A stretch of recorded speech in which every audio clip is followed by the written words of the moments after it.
تقریباً ہر انسان کو اپنی زندگی میں چھوٹی بڑی بیماریوں کا سامنا کرنا پڑتا ہے۔ بہت سے لوگ زندگی کے مختلف ادوار میں موذی امراض کا سامنا بھی کرتے ہیں، جن میں سے بعض اللہ تبارک و تعالیٰ کے حکم سے شفا یاب ہو جاتے ہیں، اور بہت سے لوگ ان امراض کے نتیجے میں موت کی وادی میں بھی اتر جاتے ہیں۔ میں نے مشاہدہ کیا ہے کہ انسانوں کی بیماریوں کی بہت سے مادی اور روحانی اسباب ہیں، جن میں سے چند اہم درج ذیل ہیں۔ نمبر 1 ماحولیاتی آلودگی، نمبر 2 ناقص غذا اور آلودہ پانی، نمبر 3 جراثیم، نمبر 4 تھکاوٹ اور بے خوابی، نمبر 5 نفسیاتی دباؤ، نمبر 6 گناہ، نمبر 7 شیطانی اثرات، نمبر 8 جادو ٹونا اور نمبر 9 نظر بد۔ ان بنیادی وجوہات کے علاوہ بھی انسان دیگر بہت سی وجہ کی بنا پر بیمار ہو جاتا ہے۔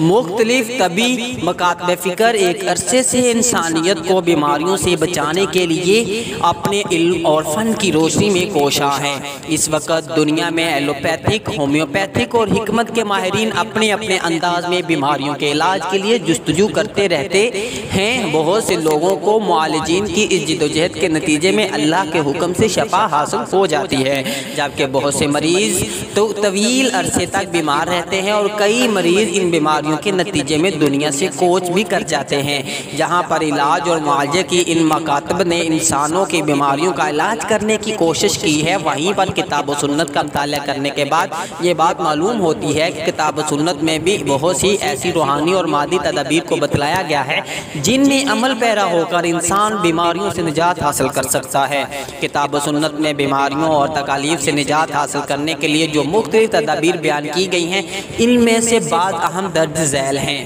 نمبر 1 تلاوت قرآن مجید۔ قرآن مجید میں جہاں پر علم، حکمت، قانون اور رہنمائی کی بے مثال کتاب ہے، وہیں پر اللہ تبارک و تعالیٰ نے اس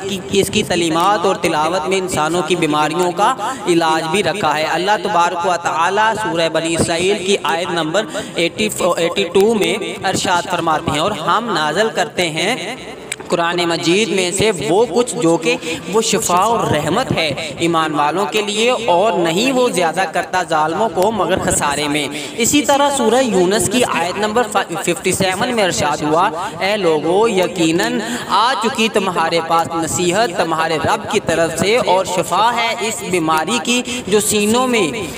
میں ہے، اور ہدایت اور رحمت ہے ایمان والوں کے لیے۔ اسی طرح سورہ حامیم سجدہ کی آیت نمبر 41 میں ارشاد ہوا، آپ کہہ دیجئے وہ ان لوگوں کے لیے جو ایمان لائے ہدایت اور شفا ہے، اور وہ لوگ جو ایمان رکھتے ہیں، ایمان لاتے ہیں، ان کے کانوں میں بوجھ کا رق یا ڈاٹ ہے، اور وہ ان کے حق میں اندھا ہونے کا باعث ہے۔ یہ وہ لوگ ہیں جو گویا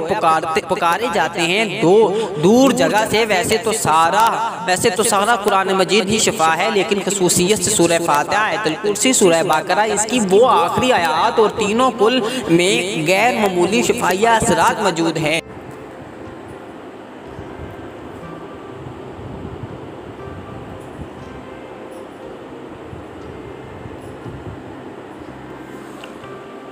نمبر 2 ذکر الہی۔ کثرت سے ذکر الہی کرنے کے نتیجے میں بھی اللہ تبارک و تعالیٰ انسان کی زندگی کے اندھیروں کو دور کر کے اس کو روشنیوں کے راستے پر چلا دیتے ہیں، اور اس کی تلخیوں کو دور کر کے اس کی زندگی میں کشادگی کو پیدا فرما دیتے ہیں۔ سورہ الاحزاب کی آیت نمبر 41 سے 43 میں ارشاد ہوا، اے لوگو جو ایمان لائے ہو، یاد کرو اللہ کو بہت زیادہ یاد کرنا، اور تسبیح پاکیزگی بیان کرو اس کی صبح شام۔ وہی ہے جو رحمتیں بھیجتا ہے تم پر، اور اس کے فرشتے دعائے رحمت کے کرتے ہیں تاکہ وہ نکالیں تمہیں اندھیروں سے روشنی کی طرف، اور وہ ہے مومنوں پر بہت رحم کرنے والا۔ اللہ تبارک و تعالیٰ کی تسبیح اور حمد کرنے کے ساتھ ساتھ نبی کریم صلی اللہ علیہ وسلم کی ذات اقدس پر درود بھیجنے سے بھی اللہ تبارک و تعالیٰ انسان پر اپنی رحمتوں کا نزول فرما دیتے اور اس کو عافیت عطا فرما دیتے ہیں۔ نمبر 3 توبہ و استغفار۔ انسان کی زندگی پر بہت سی آنے والی تکالیف دراصل اس کی اپنی ہاتھوں کی کمائی ہوتی ہے۔ اس حقیقت کا ذکر اللہ تبارک و تعالیٰ نے سورہ شورى کی آیت نمبر 30-31 میں کچھ یوں فرمایا، اور جو بھی تمہیں کوئی مصیبت پہنچتی ہے تو وہ اسی کی وجہ سے ہے جو تمہارے ہاتھوں نے کمایا، اور وہ درگزر کر دیتا ہے بہت سی باتوں سے، اور نہیں ہو تم ہرگز عاجز کرنے والے اسے زمین میں، اور نہیں تمہارا اللہ کے سوا کوئی کارساز اور نہ کوئی مددگار۔ ایک حدیث پاک میں اس بات کا بھی ذکر کیا گیا ہے کہ جب کسی قوم میں فحاشی عام ہو جائے گی تو اللہ تبارک و تعالیٰ اس میں مختلف طرح کی بیماریوں کو پیدا فرمائیں گے۔ سنن ابی ماجہ میں حضرت عبداللہ بن عمر رضی اللہ تعالیٰ عنہ سے روایت ہے کہ رسول کریم صلی اللہ علیہ وسلم نے فرمایا کہ جب کسی قوم میں علانیہ فحش، فحش و فجور اور زناکاری ہونے لگ جائے تو ان میں تعاون اور بیماری پھوٹ پڑتی ہے جو ان سے پہلے کے لوگوں میں نہ تھی۔ ہم اس بات کا مشاہدہ کر چکے ہیں کہ جب ایڈز یعنی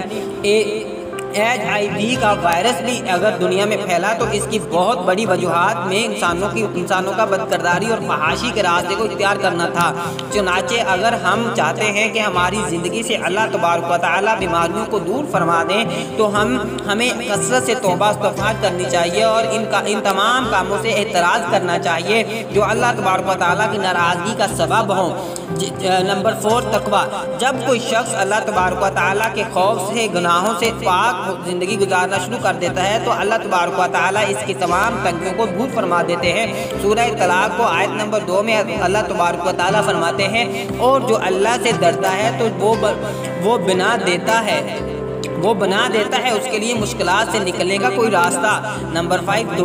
دعا مسلمان کا ہتھیار ہے اور انسان کی بہت سی تکالیف اس دعا کی برکت سے دور ہو جاتی ہیں۔ اللہ تبارک و تعالیٰ نے قرآن مجید میں حضرت ایوب علیہ السلام کی دعا کا ذکر کیا ہے کہ انہوں نے طویل بیماری کے بعد جب دعا مانگی تو اللہ تبارک و تعالیٰ نے ان کی دعا قبول و منظور فرما لی۔ اللہ تبارک و تعالیٰ سورہ انبیاء کی آیت نمبر 83-84 میں ارشاد فرماتے ہیں، اور ایوب علیہ السلام کو یاد کیجئے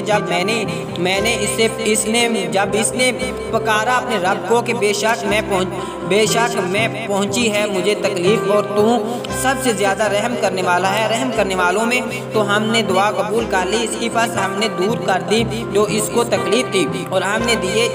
اس کے گھر والے اور ان کی نسل اور لوگ بھی ان کے ساتھ رحمت کرتے ہوئے اپنی طرف سے، اور یہ نصیحت ہے عبادت کرنے والوں کے لیے۔ اسی صورت میں حضرت یونس علیہ السلام کی دعا کا بھی ذکر ہے کہ اللہ تبارک و تعالیٰ نے دعا کی برکت سے ان کے غم کو دور کر دیا، اور یہ بات واضح فرمائی کہ اللہ تبارک و تعالیٰ اہل ایمان کے غموں کو بھی اسی طرح دور فرماتے ہیں۔ سورہ انبیاء کی آیت نمبر 87-88 میں ارشاد ہوا، اور یاد کیجئے مچھلی والے یونس کو جب وہ چلا گیا ناراض ہو کر، بس اس نے سمجھا کہ ہرگز نہیں ہم تنگی کریں گے اس پر، تو اس نے پکارا اندھیروں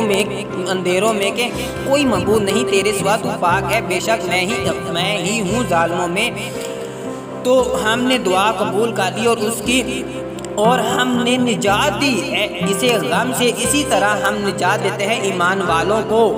نمبر 6 توکل۔ دنیا میں رہتے ہوئے انسان کو پیش آنے والی تمام تکلیف اللہ تبارک و تعالیٰ کے حکم سے آتی ہیں۔ اہل ایمان کا بھروسہ اللہ تبارک و تعالیٰ کی ذات پر ہوتا ہے۔ سورہ توبہ کی آیت نمبر 53 اللہ تبارک و تعالیٰ ارشاد فرماتے ہیں، کہہ دیجئے ہرگز نہیں پہنچے گا ہمیں کوئی نقصان مگر جو لکھ دیا ہے اللہ نے ہمارے لیے، وہ ہمارا رب ہے، اور اللہ پر ہی پس چاہیے کہ بھروسہ رکھیں ایمان والے۔ اسی سورہ طلاق کی آیت نمبر 3 میں ارشاد ہوا، اور جو اللہ پر بھروسہ کرے تو وہ کافی ہے، اسے بے شک اللہ پورا کرنے والا ہے اپنے کام کو، یقیناً اللہ نے مقرر کر رکھا ہے ہر چیز کے لیے ایک اندازہ۔ نمبر 7 اشیاء سے علاج۔ مذکورہ بالا روحانی طبیب کے ساتھ ساتھ کتاب و سنت میں بہت سی ایسی اشیاء کی طرف بھی رہنمائی کی گئی ہے کہ جن کا استعمال کرنے سے انسان کی بیماریاں دور ہو سکتی ہیں۔ چنانچہ شہد، کلونجی، زیتون کا تیل، سنا مکی، ادویہ ہندی، گائے کے دودھ، حجامہ اور آب زمزم میں انسان کی بیماریوں کے لیے شفا ہے۔ اگر ہم کتاب و سنت میں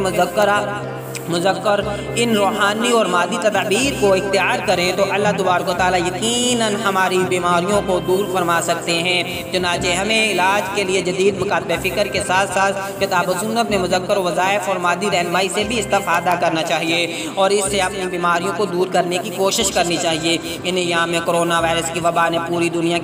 کو اپنی لپیٹ میں لیا ہوا ہے، ہے، جس کی وجہ سے لوگوں کے ایک بڑی تعداد پریشانی اور تشویش کا شکار ہے۔ اللہ تبارک و تعالیٰ اہل ایمان اور پرامن انسانیت کو بیماریوں کو دور فرما کر ہمیں امن، سلامتی، عافیت عطا فرمائے، آمین ثم آمین۔